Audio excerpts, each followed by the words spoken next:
that uh, this is going to be a recorded class, Zoom class, for synchronous purposes.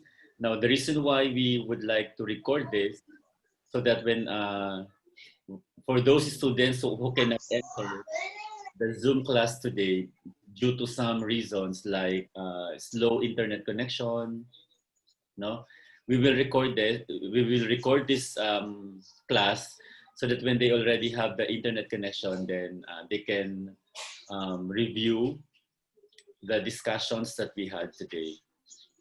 And for this semester, we enumerated um, several topics that will aid you, that will help you in writing your chapter 2. And one of the most important topics, of course, is ensuring that your instrument is valid and reliable, which is our topic for today. Please be reminded that we do not use in our research paper instrument questionnaires that are or tools that are not valid and reliable. We ensure that they are valid and reliable because later on, if you do not use valid and reliable instrument, your data will not be acceptable. So one of the topics for today is Dr. Annie Raffles will teach you on how to ensure that your instrument is valid and reliable. And just in case you are going to develop your own instrument, she will also teach you on how to subject the instrument for validity and reliability indices. And testing, I'm sorry. Now that is just in case you are not able to get an instrument that is already valid and reliable.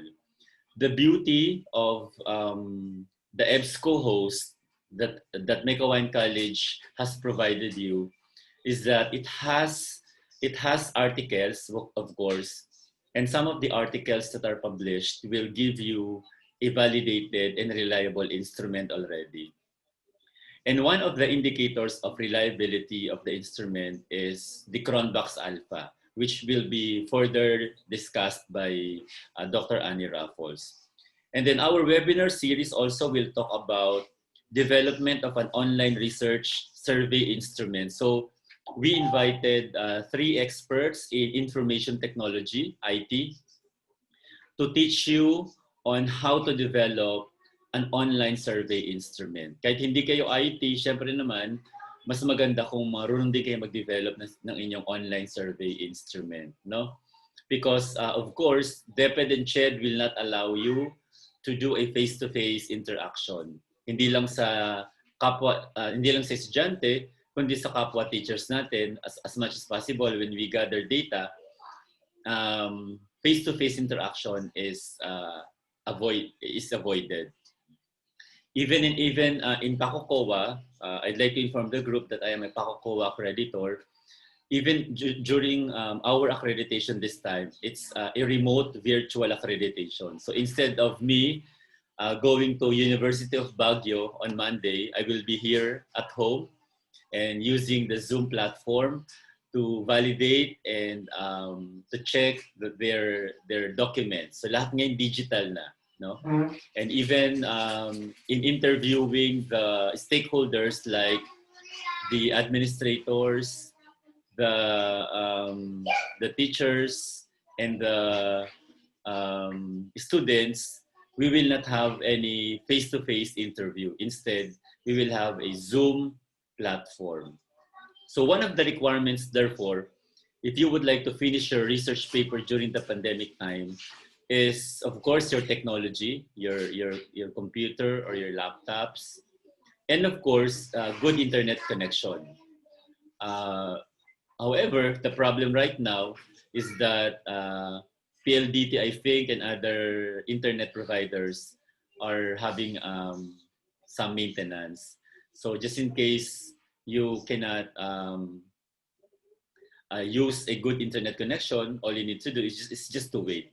But what is important is when you data gather, you do not go to the respondents anymore face to face. You do a an online instrument or survey instrument. So that's your second topic next meeting. I'm just summarizing the topics that we will be discussing for the entire semester.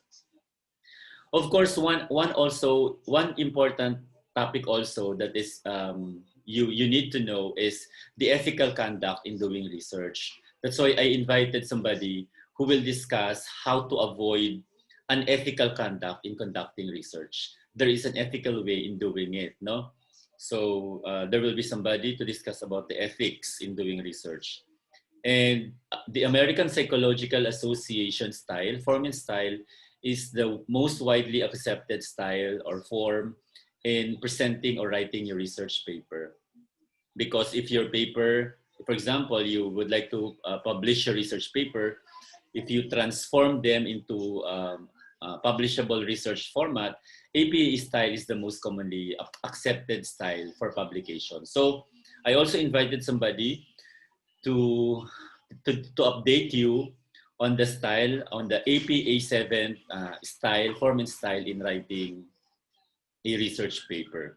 Another important topic in research, of course, not all of us is an English major. So I invited somebody who will teach you, who will give you some pointers on how to scientifically compose your paper and properly write your paper, of course, using English. Katulad ngayon, may kaalis lang na chinek ko na paper advice ko. I checked her paper and I reminded her na when we write our research paper, it should be in an English form. And of course, when you say English, dapat merong basic verb agreement, may grammar, etc., etc. So I'm not telling you that you do not know how to compose, you do not know how to write English, but these are just some pointers for further improvement of your paper, of your research paper. And then another topic is the designs. Of course, there are many designs in conducting research, quantitative, qualitative, and mixed method. And I invited somebody who will discuss on the qualitative and mixed method research designs. No? And of course, you are very lucky because one of the professors in the Graduate School of Mecawine College is an officer of PACOCOA, no? So meaning to say, she will share with you her wisdom about quality assurance and the importance of research using PACOCOA perspective, no? PACOCOA is an accrediting agency or body in the Philippines that ensures quality implementation of programs in different higher education institutions and even the basic education. Like for example, this coming Monday, August 28 and 29, I was invited by PACOCOA to accredit the 3 college programs and the basic education of University of Baguio. And my area is research. So I will check whether the culture of research is present in the university from basic education up to college. So ibig sabihin, ang research pala ay hindi lang pang graduate school, hindi lang pang college. Pati pala sa sa basic education, dapat nagre-research din ng mga teachers. That is if you belong to a private school na nagpapa-accredit. Nagkataon na University of Baguio ay private school and meron silang basic education. So they submitted their program for accreditation and my area is research. So Dr. Ninita Nagarit, one of the officers of PACOCOA, will share the importance of research. No? So I guess that would be all for the meantime. There's so many topics that we will be discussing for the succeeding Saturdays that will help you and guide you in writing your chapter 2. And in Mecawine College, chapter 2 is entitled Methods or the Methodology of Research. So if there are no clarifications, may I know if there are clarifications before I introduce our speaker for this morning?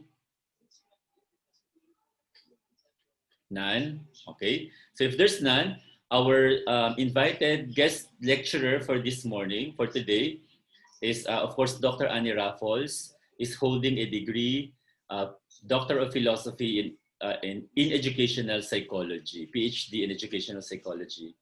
And she has so many research publications.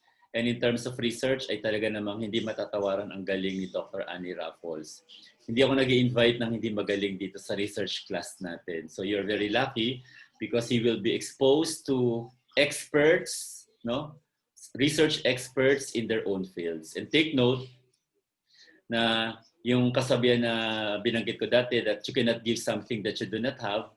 Itong mga speakers natin, I am assuring you that they are really true researchers and they have publications in reputable journals. Makikita nyo, no?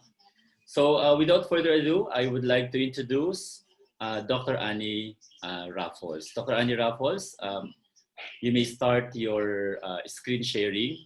Na-open ko na rito yung, yung share screen for your PowerPoint presentation if you have. And I think the 107 students are now ready to listen to your discussion. Good morning, Dr. Annie Raffles. Good morning, Doc. Ayan. Can you hear so many students. Can you hear me all? Hello? Okay daw, okay. Okay, thank you so much. Wow, so, this is a big crowd. Oo, Dr. Annie. Some of these students are not just research students, but some of these are under thesis writing. Kasi gusto nilang ma-refresh yung kanilang knowledge about methods. So, in-invite ko na rin sila to help them. And then later on, Dr. Annie Raffles, again, as I've mentioned, this video is recorded. Later on, I will upload this for those students who are not able to come today due to internet connectivity problem. So that will become asynchronous learning. So for those who are here, welcome to synchronous learning. And for those who are absent because of internet connection, ay kapag ni-review nila itong video na to, that will become an asynchronous learning. So I will now give the platform, Zoom platform, to Dr. Annie Raffles. Take it away, Dr. Annie. Thank you so much, Doc. Okay, a pleasant morning to everyone. This is a very big class, I think. We have 109 participants for this session. Okay, so I don't know if our internet connection will really give us a good, session for this morning. Okay, so welcome. No familiar faces. So just to give you a little of my background, so I'm also a public school teacher. Who among you are public school teachers? Ayun. So we have Sir Fernando, Sir Philip. Okay, so si Ma'am Risa. What about the others? So, sister, good morning po. Si Ma'am Evangelina or Evangelina. Oh my gosh. Ayun. Where am I? Okay, for a while. So medyo lang po. Okay, what is happening? I think si Doc is readying our presentation. Wala akong audio. Ate, nawala do audio ko. Clear po, clear. Dr. Am I Annie, clear now? Meron po, ma, meron. Yes po, clear po. Okay, clear. Okay, what is this? Okay na po. Okay, so siguro we can start na. May question po regarding our topic for this morning. Any expectations so far? Okay, so what is this? Okay, let us wait now. I think Doc Alvin is doing something. Well, what I'm going to present right now is just one of the PowerPoint presentations I have attended when I was making our updating. So these are some of the PowerPoint presentations that I had when I attended one of the webinar training. Kasi we all know naman that as researchers, we have to ensure ourselves that we are really updated. So to be able to do that, we have to train ourselves and we have to be active enough to consider attending different webinar classes or webinar training. It is much easier now because, we are not going to oblige ourselves to go to different places as venue for our webinar training. We're just going to click or register ourselves to that different webinar training that we want to attend to. So those are the things, no? Am I talking fast or just clear enough? Am I talking fast? Anybody? Just thumbs up will do. Or just, okay lang? So just enough. Okay. Just let me know ha, kasi I talk a little bit fast now. Okay, so let us see. No? So we are going to have our session for at least less than 2 hours, I think, no? So it's 10:40. Tama ba? So 10:40. So less than 2 hours. Anyway, this will just a very fast, no? A very fast presentation. Okay, so let us start. So I will do now my screen sharing. Okay, so this is one of the PowerPoint presentation that I attended. Okay, where is that? Nasaan? Nasaan siya? Ito kaya yan? Ito ba yung screen ko? Nasaan siya? Punta mo na lang habang pinipindot ko yan. Puntahan ko? Asan mo? Asan yung mismong window ko? Ayan. So, Ani, share screen ka, tapos open mo yung PowerPoint mo. Ako, sir, parang nawala yung aking PowerPoint. Where is it now? Where it's gone? Where is it now?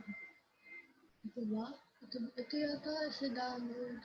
Hindi, naka-open na siya. It's open. Open mo na lang dyan. It's so difficult.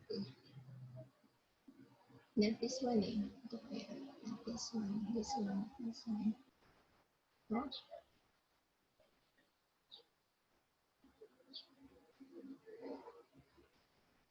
It's the same. Okay, for a while, I'm having a technical problem. It's still the same. Ay, sino man may ano? Nakita ba nila to? For a while,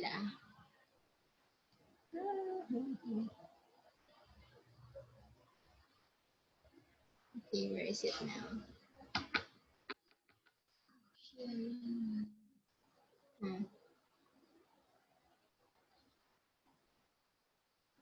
Wala lang po So slow.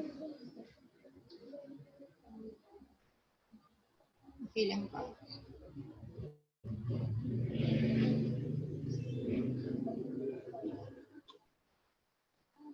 I think I'm here.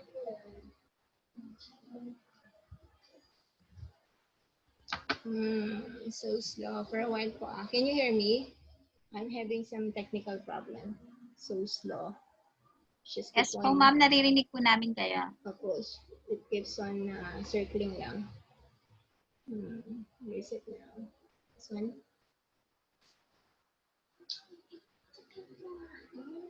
It's not eh. It's not working.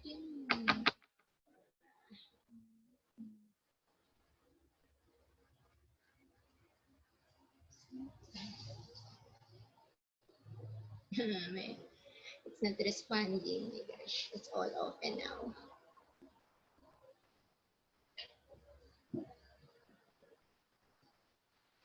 What is happening? Ayaw lumabas yung ano. Nag-ano siya, nag-glitch. For a while I'm having a trouble. It's glitching.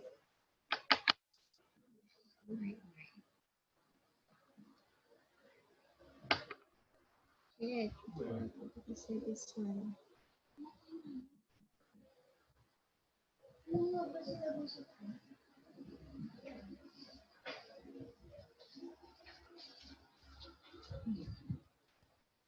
Here, it's not moving. It's stuck. Okay, it's stuck. Dr. Anit, are you encountering a technical problem with your PowerPoint? Yes, sir. Yes.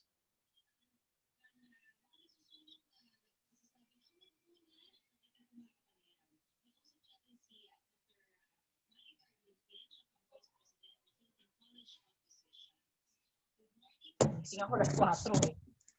Mamaya, antukin ako. Nakahang na siya eh. I guess Dr. Anya Raffles is one of the victims of internet problem. No? Yes, sir. Ano na po, Wala siya. nag-stuck na. It's nationwide. There was an announcement actually na magkakaroon talaga ng internet connectivity problem. But of course, we will give the chance Dr. Annie the chance to present next time her PowerPoint presentation or lecture. But for the meantime, since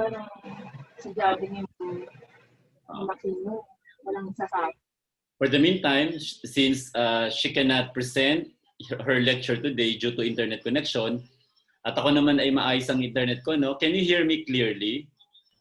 Yes, sir. Okay. Yes, sir. Yes po. Yes, sir. Yes, sir. Okay, very good. Sige. So, I have no choice but to deliver another lecture because Dr. Annie is not is facing a difficulty with her internet, no? So, as I've mentioned, our topic for today is supposedly validity and reliability testing of the instrument or what we call instrumentation. O kita nyo naman, kahit meron tayong speaker, naghanda pa rin ako. Kasi I am expecting also na magkakaroon sila ng internet connection problem. Buti na lang ang Converge sa amin, dito ngayon ay walang problema. Ako nag-plug pa ng Converge, no? But of course, one important aspect of research methodology is instrumentation. We have to ensure that our instrument is valid and reliable, no? And as I've mentioned a while ago, we do not use instrument that is not valid and reliable. We have to ensure that they are valid and reliable. And that's our topic for today. I will teach you how to subject the instrument for validity and reliability testing.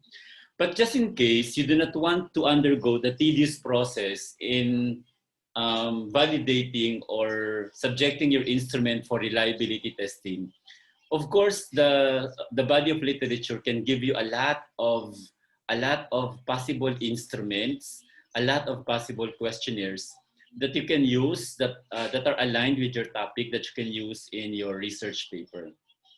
But of course, for your panel members to check whether your instrument is really valid or not, they will be looking for the Cronbach's alpha. Cronbach's, Cronbach's or Cronbach's alpha. The Cronbach's alpha index, as the term implies, is an index of reliability. Usually this is from 0 to 1. And the more the value gets closer to 1, it becomes more reliable. The higher the reliability, I mean. So ibig sabihin, ang acceptable reliability index is 0.7. No, pakitandaan po yan. If you tell the panel members that your instrument is valid, they will be asking for the Cronbach's alpha. And you should be able to present a 0.7 Cronbach's alpha. Where can you get that Cronbach's alpha? The Cronbach's alpha is usually written in the paper of the author, no? Of the published paper, I mean. So pag binasa niyo siya, under siya ng instrumentation. Because the same thing with you, when you discuss the instrument of the study, you also need to discuss the validity and reliability of the instrument. Okay, so let's begin. So when we say instrumentation, we are referring to data collection instruments. These are the instruments that we use to gather data. That is why it is logical that you learn first how to construct data collection instrument on how to come up with data gathering questionnaire. And then later on, next meeting, another expert will teach you on how to convert the instrument through online, using online platform. Kahit marunong kayo mag-online, kung hindi nyo naman alam yung ilalagay, ay wala rin. Kaya dalawa yung rito importante. May laman meron kayo ilalagay na questionnaire at dapat meron din kayong facility on how to data gather, and that is through online platform. So when you say data collection instrument, the instrument should be clearly identified and described. If you are going to adopt an instrument, you cite the author, no? You cite the source of the instrument, including its Cronbach's alpha, as I've mentioned. If there are scoring procedures that are involved in the instrument, you should be able to explain the scoring procedures, and the range of possible scores of the instrument should also be included. When you say scoring procedures, for example, if you're a teacher and you have one of your variables, for example, is the academic performance or grade of the students, dapat merong mga meaning yun. Pag sinabing 100, excellent. O sinabing 96 to 98, very satisfactory. Parang ganon. There is a procedure in scoring, and there are ranges of possible scores. Or yung another way na ginagamit is the Likert scale, the 5, 4, 3, 2, 1 Likert scale. Halimbawa, if you are referring to the extent of implementation, when you say 5, that may be interpreted as very great extent of implementation. If it's 4, great extent of implementation. Pag 3, moderate extent.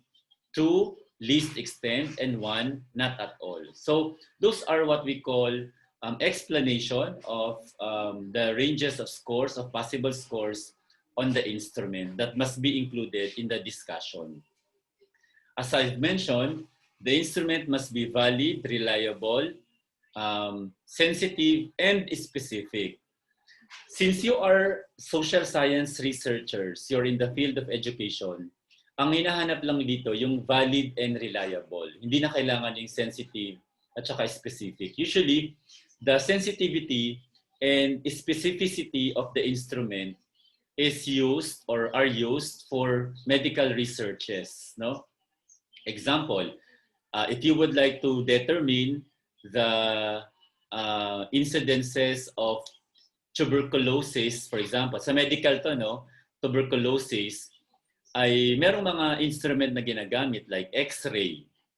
So X-ray is an example of data collection tool or tool, no? To diagnose the patient.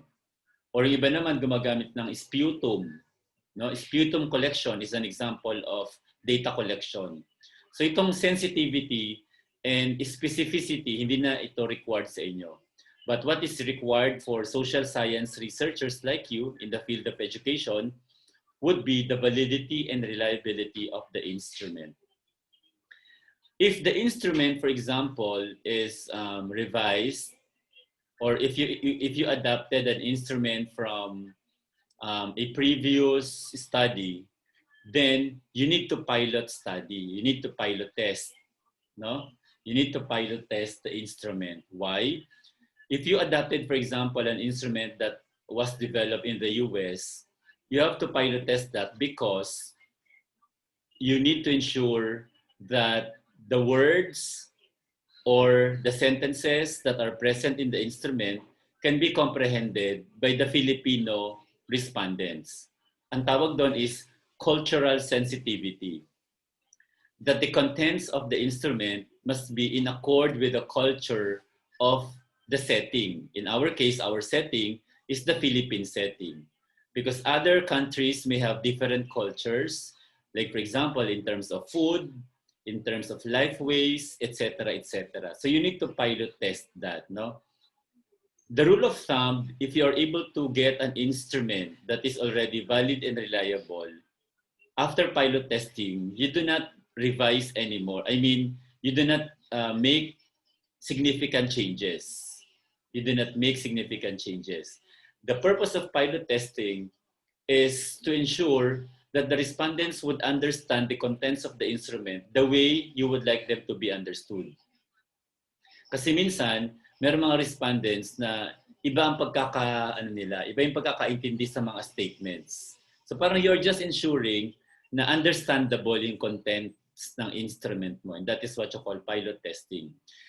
pilot study is also used if you would like to do validity and reliability in the, testing. Kasi ang pag sinabi nating validity and reliability testing, very statistical yan. Magkakaroon ka ng correlation computation. And correlation coefficients usually ranges from, of course, 0 to 1 din yan. And syempre, hanggang lumalapit yung correlation coefficient sa 1, mas nagiging reliable. Ano nga ulit yung value na binanggit natin kanina para masabi nating reliable instrument? How much? 0.7. 7. Pag sinabi natin correlation, dalawa ang kino-compare. No? Dalawa yung kino-correlate mo. And then after that, dapat ang lumabas sa correlation mo ay 0.7. Ano is, mamaya, papaliwanag ko pa lalo kung ano ibig sabihin ng pilot testing.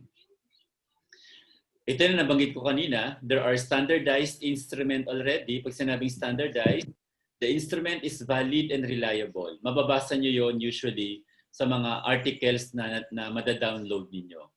And again, para masabi nating standardized at reliable, dapat meron siyang Cronbach's alpha. If there's none, and if you think that you would like to construct your own, of course you can do that. So there is what you call researcher constructed instrument. Ibig sabihin, parang ano to, parang teacher-made test in layman's term. Parang yung ginawa niyo na test ng mga estudyante. That is what you call teacher-made test. So what are the tools in generating data? One, if you will be doing a qualitative research, then you do an observation type of data gathering. Questionnaire, of course, is the most famous type of data gathering tool. You can also couple your questionnaire with an interview, no? Kasi sa panahon ngayon, pag pinadala mo sa email yung questionnaire, baka hindi bumalik, no? Or pag binigyan mo ng link yung respondent para sagutan niya, baka hindi rin sagutan. Kasi next week tuturuan kayo kung paano gumawa ng mga links, no? Para dun sa questionnaire ninyo. So another option that you can do is that you call them. Kaya kapag kayo nasa thesis writing na, dapat naka-unli kayo or marami kayong load na sa cellphone niyo. Kasi ang pwede nyo gawin, you hold your instrument in front of you, and then you call the respondents one by one, and then you read the items or the contents of the questionnaire one by one. Yun. Ikaw na mismo ang magtatanong sa kanya ng mga questions at magpapasagot. Pag sinagutan niya, ikaw na mag-check doon sa questionnaire mo. Did you get that? So that may be done through interview kasi nga bawal din ang face-to-face. Interview is most commonly used, if questionnaire is most commonly used for quantitative, for qualitative naman, ang kadalasan ginagamit is interview. No? Kaya kadalasan dyan, pa nag-interview kayo, pwedeng ganito, Zoom meeting, tapos recorded. Pwede kayong mag-Skype, pwede kayong mag-Facebook chat, etc. etc. Kung anong platform pwede nyo gamitin, basta mahalaga magkaroon ng interview. An interview is a form of data gathering tool. If your topic is about determining the performance of the students, pwedeng test, no? So parang nag-develop kayo ng test regarding the subject. For example, you would like to know the performance of your students in science or in mathematics or in English. Then you should have a test in those subjects that will determine the performance of the students. So those are what we call tools or data gathering tools, no? Tools in generating data. All right. So far so good. Are you okay? Yes, sir. Okay, thank you. Okay po. Okay. Yes po. Yes, sir. So ang nangyari ngayon, Yes po, sir. sinalo ko yung topic ni Dr. Annie Raffles. Yes, sir po. Okay. Kaya bibigyan ko na lang si Dr. Annie ng another topic. Pag maganda na yung kanya. Yes po, sir. Alright, thank you. So when we say validity, allow me to read to you the definition of validity. The validity of the instrument, its ability to gather the data that is intended to gather. Meaning to say, your instrument or questionnaire is valid if the contents of the questionnaires, of your questionnaire, are aligned with the statement of the problem, with the objective of your study. Example, if your objective is to determine the level of teachers' performance, then the contents of the instrument must be about teachers' performance scale, no? And in your case, if you are a public school teacher, alam ko meron kayong tinatawag na RPMS, meron kayong tinatawag na noon, nung mga unang panahon, NCBTS, yung National Competency-Based Teacher Standards. Ngayon, meron kayong RPMS na ginagamit, no? So I'm sure you are familiar with that. You are being rated. No? I think, di ko lang alam kung annually or kung gaano kadalas. Basta merong instrument na ginagamit. So that is what you call validity. You have to ensure that the contents of the instrument are aligned with the objectives of the study. Kaya lang, traditionally, yung ating mga seasoned researchers, pag sinabing research paper, hindi nawawala palagi ang demographic profile. Palagi nilalagay nila name of the respondents, age of the respondents, gender, etc., etc. The point is that kung hindi naman tinatanong, kung hindi kailangan sa paper niyo yung demographic profile ng respondents niyo, huwag niyo nang kunin. No? Why? For one reason, it is not needed. Second, to avoid violations about data privacy. No? Kasi if you publish the personal informations related to the respondents, nako po, that is a violation of data privacy. Kaya nga, meron tayong topic, next week siguro yon, the Data Privacy Act in doing research. You need to know that. And of course, the greater the validity of the instrument, the more confidence you can have that the instrument will obtain data that will answer the research questions or test the research hypothesis. Yun ang importante doon. For you to be able to answer all the questions or the objectives of the study, you need to come up with a valid and reliable instrument. And subjecting the instrument for validity would entail some procedures. Kaya merong mga types of validity. Merong phase, content, criterion, construct, validity. Yung internal tsaka external, wag na yan. Mas matatagalan pa kayo dyan. But the 4 types of validity procedures can be done. No? So let's begin with the first validity procedure. This is what we call phase validity. An instrument is said to be valid when an examination shows that it is measuring what it is supposed to measure. Yun, validity yun. Pero how phase validity is done? It is examined through the use of experts in the content area or through the use of people who have characteristics similar to those of the potential subjects. Ibig sabihin, if you develop your own instrument, you need to look for experts in the content area. Pag sinabing experts, dapat ito researcher din at dapat ito may degree ng katulad ng degree na pinupursu mo. For example, if you develop an instrument about teachers' motivation, ang unang-una mong expert dito ay dapat mga seasoned teachers kung magde-develop ka ng instrument about teachers' motivation. Pangalawa, dapat meron ka ring evaluator or expert na expert talaga sa research, na marunong sa research. Kasi that person will ensure that your instrument is aligned with your problem statement. Alright? So, ang problema natin dito sa use of experts, minsan yung nakukuha nating expert ay hindi naman talaga expert. Kaya ang reminder ko, di ba din ng matagalan kayo, basta maghanap kayo ng expert kung gagamitin niyo yung face validity. Kasi minsan, nagmamadali tayo, kung sino-sino na lang kinukuha natin, minsan hindi naman expert. No, halimbawa, you are pursuing MAED, tapos nagpa-validate ka using face validity. Tapos ang na-invite mo ang degree business, ay hindi align yun. MAED ka, tapos ang nag-validate ng paper mo, business, in the field of business, o kaya medtech, o kaya nursing. No? Hindi align yun. When you say expert in the content area, as the term implies, dapat meron siyang background doon sa topic na pinupursu mo. Kaya importante yon. That's why the panel members sometimes would ask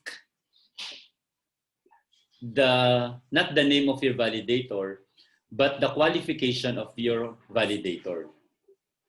But kasi if they found out that if the validators are not qualified, are not expert in the content area, nako po, mahihirapan kayo sa defense. Baka marami kayong questions na makuha mula sa panel members. Kasi magiging questionable na yung instrument ninyo. So when you say experts, dapat may pangalan yung tao. Of course, lahat tayo may pangalan. I mean, when you say may pangalan, kilala sa field. Hindi kung sino-sino lang. Kasi nga, experts nga yan eh. So that is face validity. Ang problem, kapag hindi expert nakuha mo, magkakaroon ng subjectivity ang iyong paper. Kasi pwedeng ang maging comment niya is maging based on experience. That's why it is rarely used alone. So hindi ko siya masyadong pinapagamit, yung face validity, because of its subjectivity. What you can use is what we call content validity. No? The content validity is concerned with the scope or range of items used to measure the variable. So ano yung methods in doing the content's validity? First, you gather literature. You do a lot of literature searching. And then you compare the contents of the instrument with the available literature on the topic. So ibig sabihin, yung content ng instrument mo ay kinuha mo doon sa literature mo. Nakuha niyo po ba? Kinuha niyo lang siya, galing siya sa literature. And then after getting the contents of the literature and input them in your instrument, you now seek the expertise of the validators. You get the panel of experts, at least three panel of experts. And the three of them will tell you whether your instrument is valid or not. At least tatlo. Kasi kapag dalawa lang,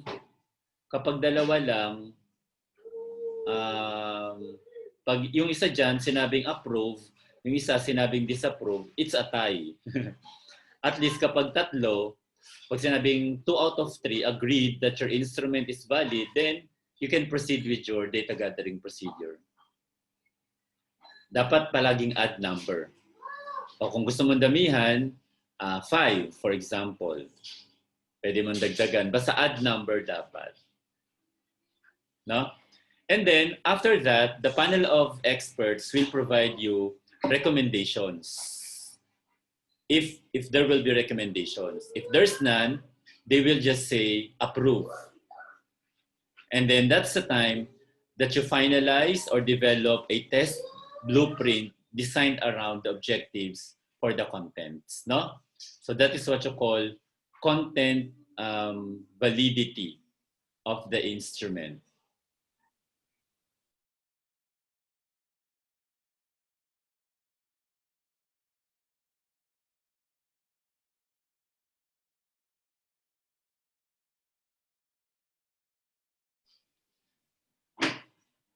All right, so that is all about content validity.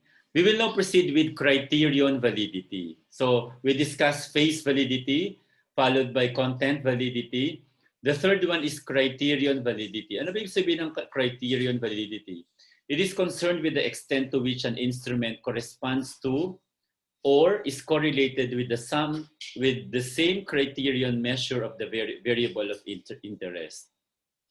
Ang ibig sabihin nito, you develop your own instrument and then you get another instrument that is the same with your topic, reliable na siya, and then you correlate them. Kaya ang tawag doon, criterion validity. Ibig sabihin, may available ng reliable instrument, i-correlate mo na lang siya whether highly correlated or not. If your developed instrument is highly correlated with the available instrument, then that is what you call criterion validity. As the term implies, you have a criterion, you have a basis in ensuring that your instrument is valid. It's called criterion validity. It assesses the ability of an instrument to determine the subject's responses at the present time or predict subject responses in the future. Kaya dito, sa validity procedure na to, nagpa-pilot test na kayo. Ipa-pilot test nyo yung dalawang instrument ninyo. Yung instrument na binuo mo at yung instrument na available na at reliable na. Because your question now is, does the instrument under consideration correlate with another instrument that measures the same behavior or responses? And that is what you call criterion validity. Eh syempre, kung nagmamadali kayo, kung ayaw nyo nang pahirapan sarili ninyo, eh di wag na kayo mag-criterion validity. Meron naman palang available na reliable instrument na, wag mo nang pahirapan sarili mo, di ba? So i-adapt mo na lang yung available na valid na instrument. Kaya lang, just in case lang you would like to come up with your own instrument, then you need to subject that for validity, and one of them is criterion validity. And the last type of validity, wag na to, is yun. I'm sorry. So we have phase validity, we have content validity, we have construct validity, no? And this construct validity is the fourth one. Kasi kanina phase, content, criterion, and construct validity. Bali, apat. What is construct validity? It is the degree to which an instrument measures the construct it is supposed to measure. Construct is a concept or abstraction created or constructed by the researcher. Tipong ikaw yung gumawa ng ng sarili mong instruments. So therefore, that is what you call construct or abstraction. Kaya lang, when you subject your instrument for construct validity, according to authors, this is the most difficult to measure because you need to do a known group procedure at the same time what we call factor analysis. Factor analysis is statistical in nature and has been considered the most powerful method of construct validation. So kung papipiliin kayo sa apat, parang ang pinakamadali, content validity. No? Yung phase validity, hindi masyadong nire-recommend. Content validity, high recommended siya. Pangalawa, mas madali siyang gawin. Criterion validity, sabi ko nga kanina, kung gusto niyo mahirapan, ay criterion. Kasi ibig sabihin, meron ng available, nag-develop pa kayo ng sarili ninyo. Pero ang pinakamatrabaho at pinakamahirap will be the construct validity. Because you will do a factor analysis. And factor analysis is statistical in nature. All right? So any question about content validity? Kasi I'm done with content validity. I'm sorry, with validity procedures. Before I proceed to reliability, any question about validity? Sir, question po. Yes po. Sir, regarding po dun sa, let's say for example po, meron pong available na instrument for our topic. Kaya lang po, there are some parts na we find na mas maganda kung babaguhin po namin. To what extent po namin kaya siya o pwede siyang i-modify? Pasensya na po. Pwede po magpakilala yung nagtatanong para makilala ng madlang. Fernando Junicio po, sir. Fernando Jelicio. I'm sorry, can you repeat the question, please? Sir, let's say po meron pong available na instrument. Kaya lang po, there are some parts na gusto naming i-modify. To what extent po namin siya pwedeng i-modify? First step, if you would like to modify a readily available instrument, is you need to ask permission from the original author. If you are allowed to use and to modify the instrument, then you can modify the instrument. After modification, you need also to inform the original author of the modifications that you made. No? To what extent, it's up to you. Depende sa iyo kung paano mo siya i-modify. Basta mahalaga, naka-align siya doon sa statement of the problem mo. And then, after modification, you need to submit the paper, the instrument, for validity and reliability testing. So para ka rin nag-develop ng para ka rin gumawa ng sarili mong instrument. Kasi isa-subject mo siya sa content and validity and reliability testing. So therefore, kung meron namang available, maghanap kayo ng instrument na talagang align na. Para ang gagawin nyo na lang is pilot testing na lang. I-adapt nyo na lang siya at magpapaalam na lang kayo sa author.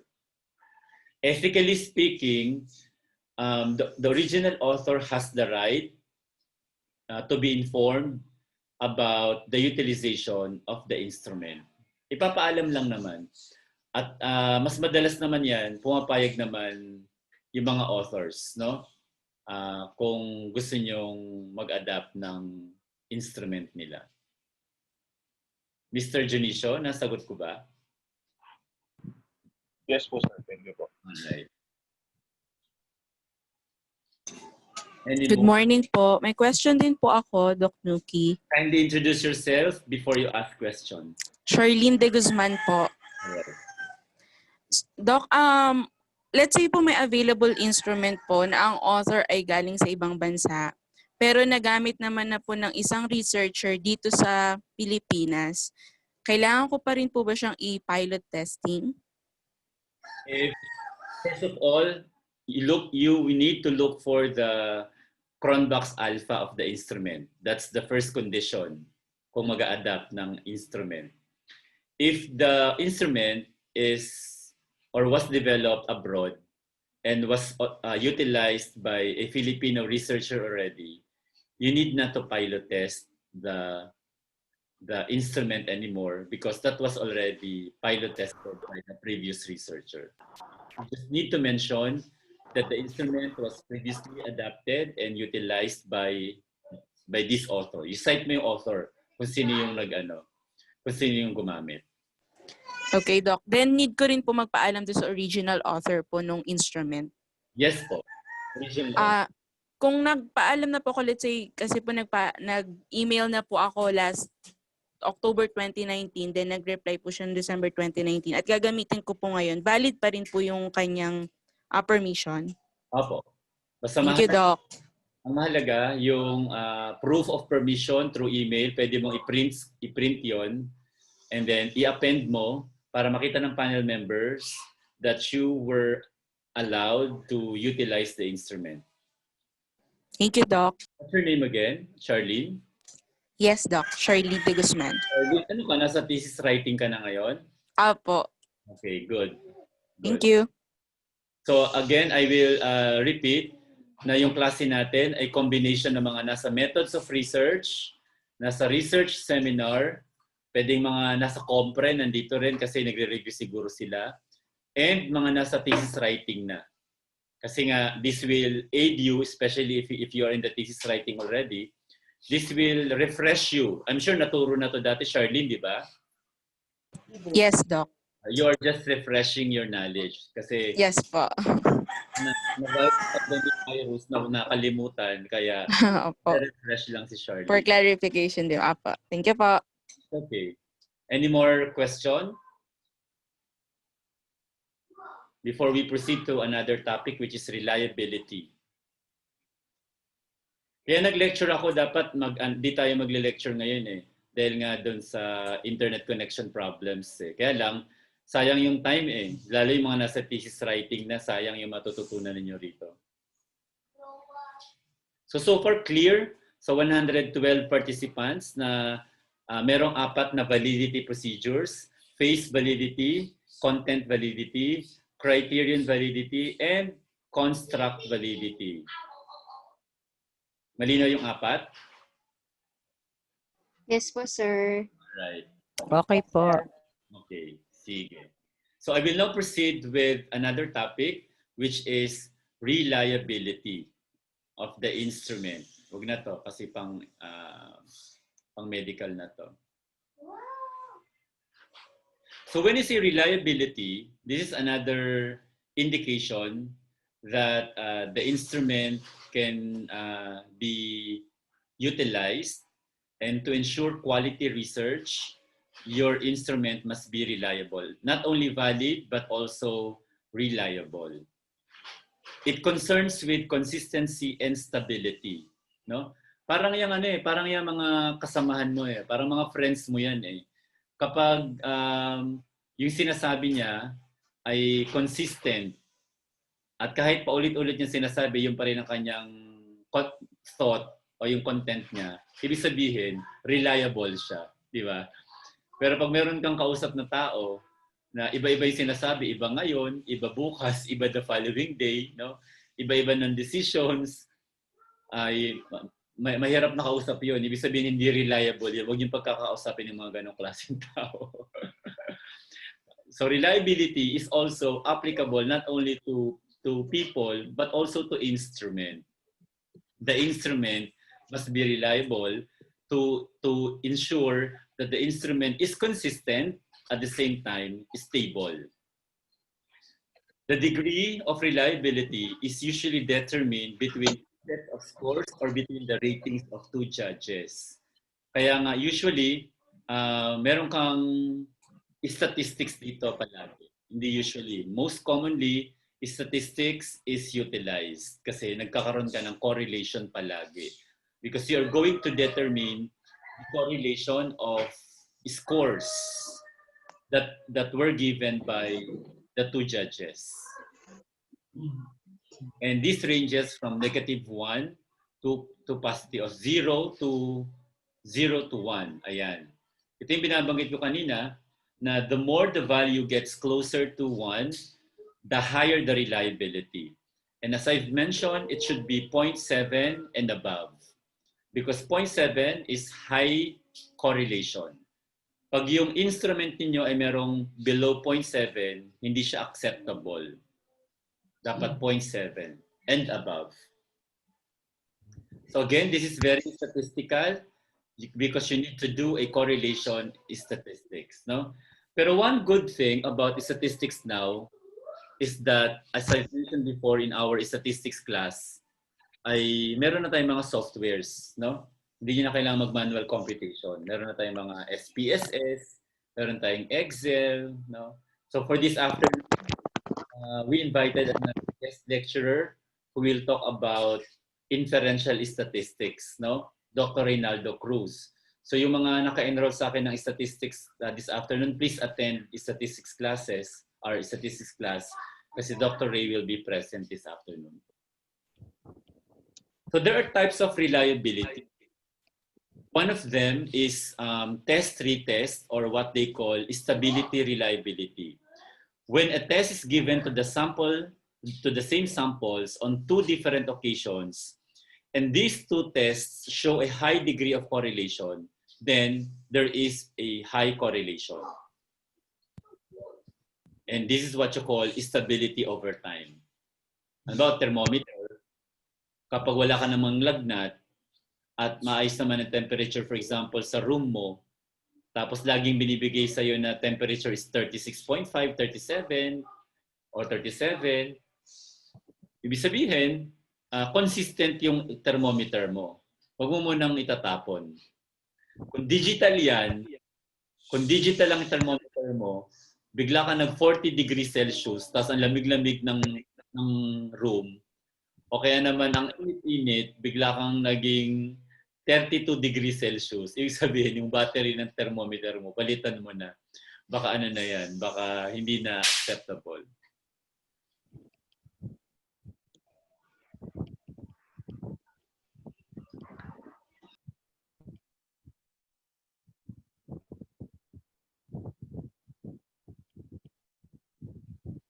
So that is what you call test, retest, or stability reliability. No? And then we also have inter-rater or equivalence reliability. When you say inter-rater, this is comparing the rating or comparisons of raters or observers rating using the same instrument.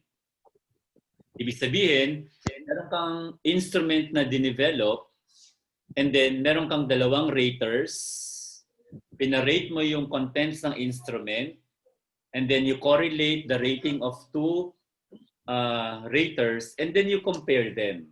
You correlate them. Pag nag-correlate ka, statistical yon, kapag 0.7 and above, then your instrument is reliable. So meaning, you will be needing 2 or more raters.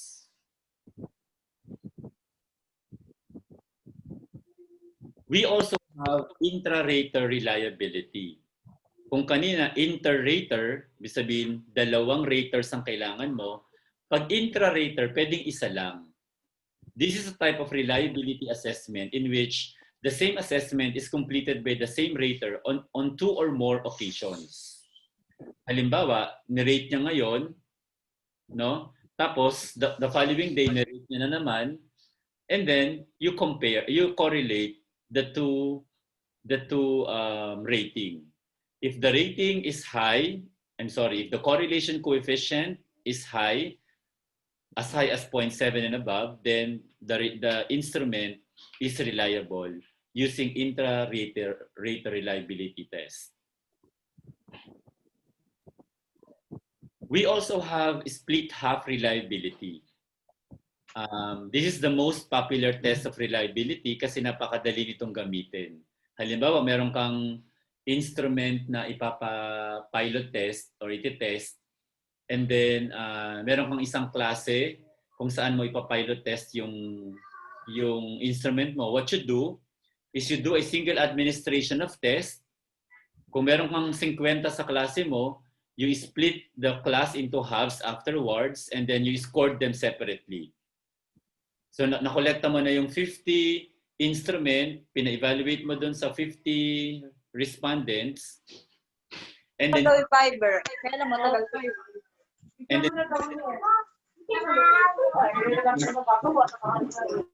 And then hinati mo sa dalawa. After mo hatiin sa dalawa, nagkaroon ka ng 2 sets of scores and then you correlate them. That is what you call split half reliability. And of course, I know you know this. I hope you know this.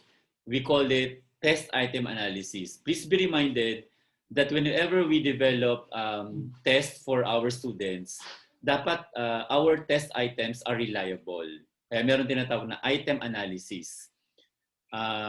Of course, in the education, when you were still in the college level, discuss din ito, that the instrument must be reliable. The items must be reliable.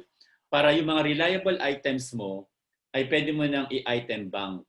Kaya meron tinatawag na bank, item banking or test item banking. Kasi bakit? Ba't ka magkakaroon ng test bank? Para pag magbibigay ka ng exam, doon mo na lang kukunin yung mga questions mo. Because those questions are already reliable. So what you can do is you do a Kuder and Richardson test. Usually, yung KR na to, KR 20 and 21. But again, the advantage of technology is hindi mo na kailangang alamin yung mga formula ng test item analysis. Meron na pong software na ginagamit para makapag-compute ka ng Kuder-Richardson or KR20 and 21. All right, so those are what we call reliability testing. Kasi as I've mentioned, itong specificity tsaka sensitivity, ginagamit lang to ng mga medical researchers, yung mga doctors. Kayo naman ay nasa education, so hindi nyo to kailangan. So hindi ko na to i-discuss.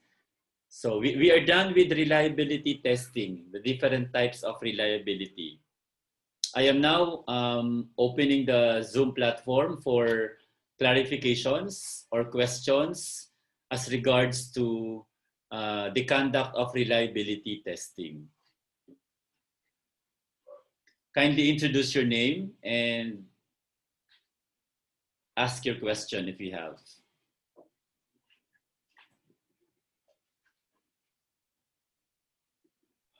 Sir, good morning po. Yes, good morning. Reynal Renz Eres po, sir. Oo. Ano ka, nasa methods of research? Nasa thesis writing po, sir. Thesis writing. Okay, good. Yes po. Sir, question lang po.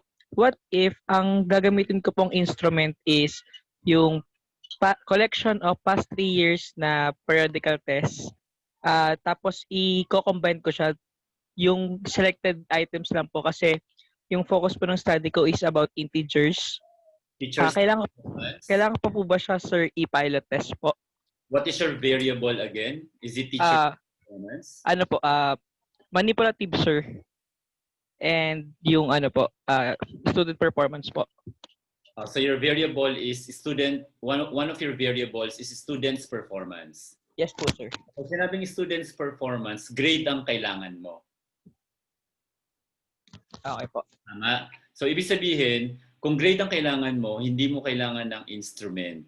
Kasi kung collection of grade, ano yun, ang tawag doon, nasa research design yun, ang tawag doon is documentary analysis. Pag sinabi po, sir, ang topic ko po kasi is the effect of chip model approach in teaching integers po. May particular topic lang po. So, kailangan po ba, sir, yung as in grade niya po for particular quarter po? In teaching what? In teaching integers po. Integers. Yes po. Dapat integers grade lang. Okay. Pero, ano to, mas maganda kung ako ang panel member mo, I will recommend na mag-develop ka ng test para doon sa pag-measure ng achievement ng integers. So, mas better, sir, kung magagawa na lang po ako, then pwede po ako mag-base doon sa mga periodical tests na provide po ng DepEd po.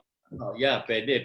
Usually yan, ang item analysis medyo mahabang discussion yan. Ano? Pero this item analysis, when you develop test items, the test items must be about the lesson. No? The lesson. Ibig sabihin, babalikan mo, ano bang ginagamit niyo sa DepEd? Lesson plan or syllabi or learning?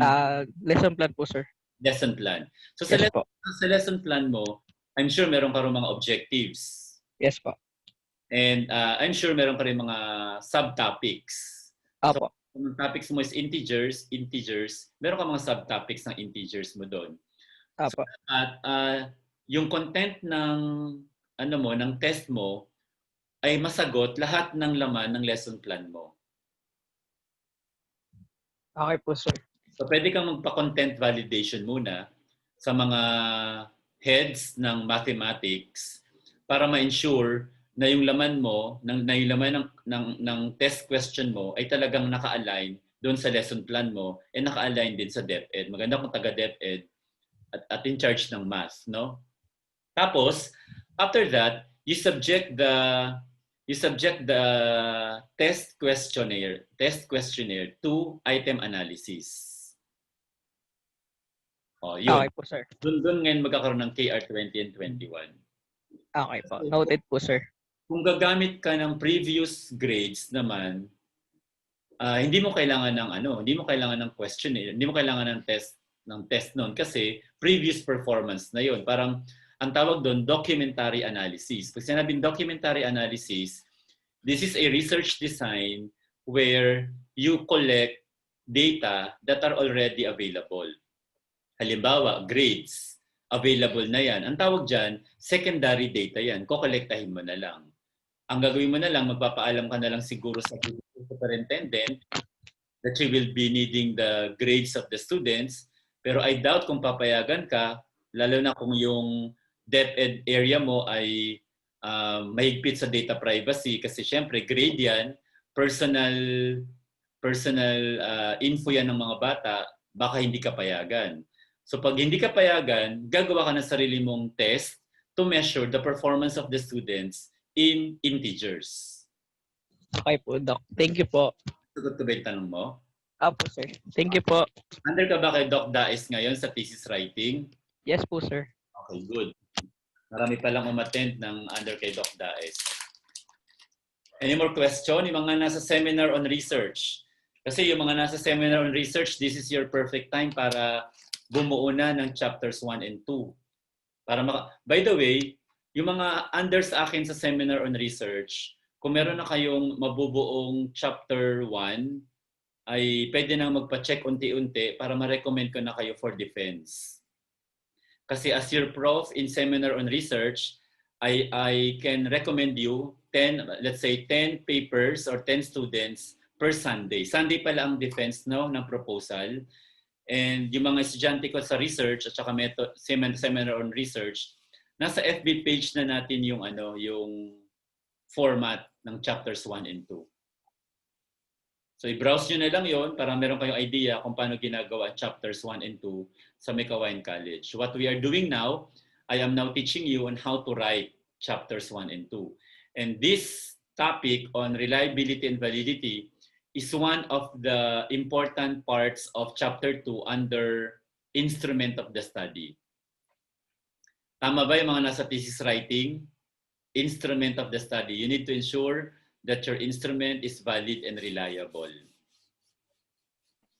Sir, good morning po. Risa de la Cruz. Yes, Riza. Apa. Sir, bali, paano po namin malalaman kung okay na po yung topic namin, yung sa problem po? Ay, yung topic. Oo. Opo. Pasensya na kayo, no? I promised you last week na mag-a-approve na ako dun sa FB page natin. Hindi ko nasunod. May apology. But I will start checking tonight. Ay, thank you, sir. Right ngayong hapon, habang nagdi-discuss yung aking statistics lecturer, mag-i-start na ako mag-approve ng mga topics para makapag-start na kayo ng paggawa ng chapters 1 and 2 ninyo.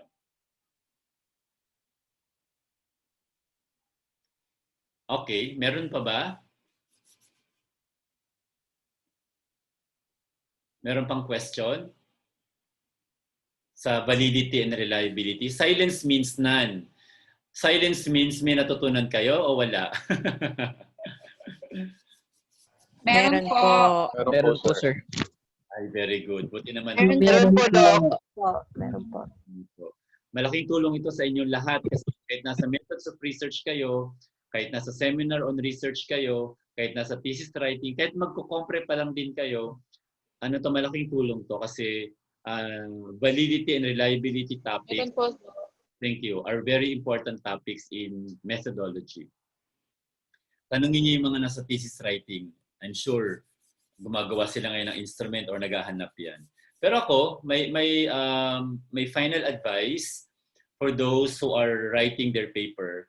Kung meron naman na kayo nakita na valid and reliable na questionnaire, basta may Cronbach's Alpha, sipagan nyo lang ang pagbabrowse ng EBSCO host, meron naman kayong access, marami dun. Para hindi na kayo bumuo kasi pag bumuo kayo ng sarili nyo, it will require a lot of time and effort. At maghahanap pa kayo ng mga experts and validators. So, kung meron namang available na, edi gamitin nyo na lang, ipagpaalam nyo na lang. Basta yung mga under sa akin sa seminar on research, if you will be adapting an instrument, i-attach nyo sa dulo ng chapter 2, one of your appendices would be the permission, no? That was granted to you by the original author. And permission nowadays is very easy to get. Why? Kasi email lang eh. pwede mo nang i-email eh. If you are reading an article that is published in EBSCO, panigurado yung mga articles na i-download ninyo, merong email address yan ng author.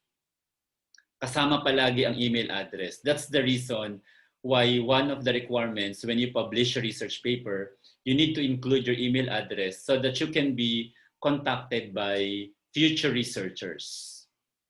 At matutuwa pa sila kung gagamitin mo yung instrument nila. Bakit? Masasite mo sila eh. So magkakaroon sila ng tinatawag na citation index. Hindi lang publication, magkakaroon pa sila ng citation. So do you have more questions? Any more questions? Clarifications? Sir, good morning po. Good morning. Permission to speak po. Yes po, yes, you're permitted. Yeah, I'm Arlene Encarnacion po. Bali po, approved na po yung title ko before doon sa former school po natin. Okay. And ang topic ko po kasi, the impact of support system in the student athletic performance. I'm hesitant po akong mag-continue, I think, kasi po, ang respondent ko po is mga student athlete, which is naapektuhan po ng pandemic yung ating sports. Yeah. Should I continue this topic, sir? I suggest no, you change topic because if you are going to measure athletic performance, yes, sir, that will require face-to-face. Hindi ko po pwedeng kuhanin yung previous data po. Paano previous data available na? Yung pong mga result ng palaro, ng district meet, pwede ko po ba yung pagbasihan, sir? Paano result? Pag district meet kasi parang ano lang yan eh. Sa Laguna po kasi meron po kaming district meet, provincial meet, tapos po One Laguna, division meet. Meron po mga ganong level po, may mga different levels po. Hindi ko po ba pwedeng kuhanin yung data previously po? How do you define ba athletic performance? Ayan, parang dito, no? Yung pong nararating nila sa yung taas po ng nararating nila by level po kasi each meet eh. Kung let's say na qualified po sila sa district meet, aakyat po sila sa provincial meet, then regional meet, then palarong pambansa po. May mga achievements nila. Yes po. Opo. Alright. Tapos, documentary analysis ang gagamitin mo kasi... Opo, pwede po ba yun, sir? Let's try, yeah. To me... Kasi po, na rin po ako nung chapter 1 din po eh. Okay. Opo, kaya, ina-assure ko po, kung pwede po, para po hindi po masayang yung effort, sir. Sige, let's try. Kasi may critic naman yan, may panel members naman yan who will be helping you in paper. So, yeah, we will try. Yes, sir. Thank you, sir. Sir, pwede po ako magtuloy? Yes. Okay po. Pwede na. Thank you po. So, naka-enroll ka sa seminar on research? Yes po. Okay. Apo. Seminar, yes po. Pag nabuo mo na yung chapters 1 and 2 mo, let me know para kasi pag nakabuo tayo ng 10 students, pwedeng October magkaroon na kayo ng proposal defense. Schedule Sir, pwede ko pong isend po yung chapter 1 ko po after this. Pwede dun sa sa ating FB page. Sige po, sir. No? Para kasi pag sa personal messenger ko baka matabunan eh. Medyo crowded yung aking yung aking messenger. At least doon mababalikan ko anytime pag gusto kong balikan. Okay po. Thank you, sir. Kung ano gagawin ng mga naka-enroll sa seminar on research, mag-post na kayo roon ng chapter 1 nyo o chapter 2 ninyo para ma-check ko at magbibigay ako ng comment kung pwede na kayong proposal defense or not. Alright? Sa lahat na naka-enroll sa seminar on research. Any more clarifications or questions?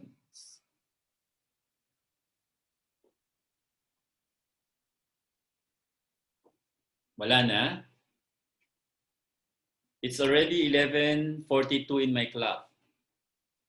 So, meron pa tayong 18 minutes to go before mag-12.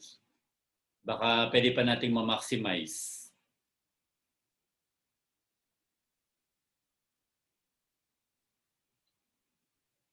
Sige. Paano na lang, pa-voice na lang. Kasi yung mata ko medyo hindi ko mabasa yung maliliit na text. Yung mga nag-chat, paano na lang, pa-voice over na lang po. Tsaka para marinig din natin yung boss nyo. May tanong pa ba? Wala na?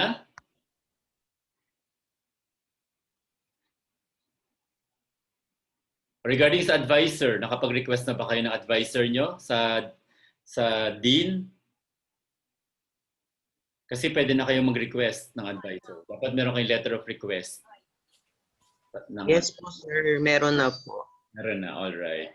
Related po dyan, sir, kailan po kaya malalaman kung approve po yun or hindi? Wala pang result. Wait lang. Jen, yung mga letters kay Dean Daes ay follow up natin yung result ng request nila regarding advisor. Tama tinatanong ng mga students. Sige, papatanong natin sa Kawayan College. Tapos, kapag binigay na, ipapapost ko sa ating FB page para malaman ninyo kung sino yung mga advisor ninyo. No? Wala nang tanong? So, kung wala nang tanong, I think we are done with the instrumentation. And next week, I hope to see you again for another very good topic. No? Ako gustong-gusto ko yung topic na to regarding development of an online research survey instrument. So, we invited 3 IT experts. Tatlo na to. We will just pray na yung 3 IT experts natin ay hindi pangit ang internet connection. Kasi pag naging hindi maganda ang connection niya, ako na naman ang magdi-discuss nito ng development of an online research survey instrument. But no worries, kasi ano naman kaya ko na mai-discuss yan. But of course, mas maganda kung marinig nyo from an IT expert. So may nabasa ako rito, group picture daw. Sige. Ano bang gagawin ko? Mag-post ba ako? Paano bang post ang gagawin ko? Sa group picture. Mag-group picture na kayo kasi malapit na tayo matapos at mag-end na tayo in a while. And as I've recommended, your gallery view or gallery picture be posted in your own wall. Ulitin ko in your own timeline po. Hindi po sa timeline ng FB page para hindi po matabunan yung mga pinopost ko sa FB page group natin. In your own timeline po. Sige, magsuklay na po at magpaganda na para sa group picture daw. Yung smile, ilabas na yung mga ngipin na mapuputi para makita sa nakasmile kayo. Ready na, sir. Okay, ready na? Sige.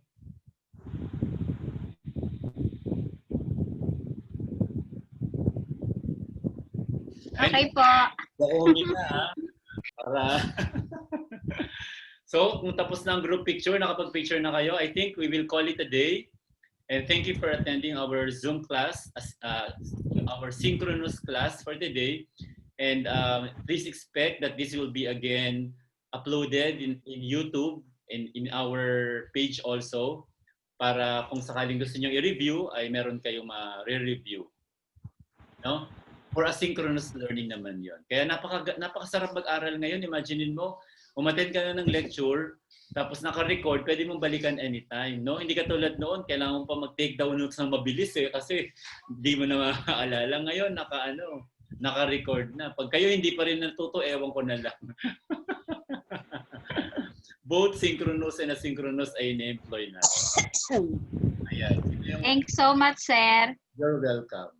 Thank you, sir. Alright, so Salamat po. we will call it a day. And Thank you po, Doc. Thank you po. Thank you all.